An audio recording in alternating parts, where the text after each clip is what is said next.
buat naya dekat orang, hang buat zalim dekat orang.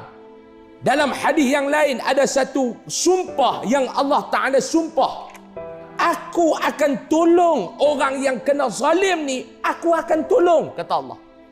Kadang-kadang Allah Ta'ala bagi balasan tu di dunia lagi.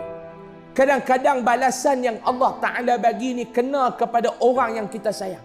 Yang buat naya dekat orang ni kita, yang buat jahat dekat orang ni kita, yang duk buat zalim dekat orang ni kita.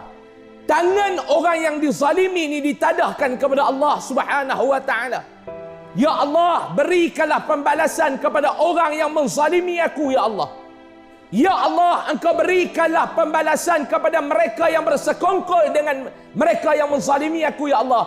Engkau turunkanlah balasan kepada mereka. Engkau turunkanlah balamu kepada mereka. Engkau turunkanlah laknatmu ke atas mereka, ahli keluarga mereka dan keturunan mereka. Tuan-tuan bayangkanlah doa orang kat kita lagu tu.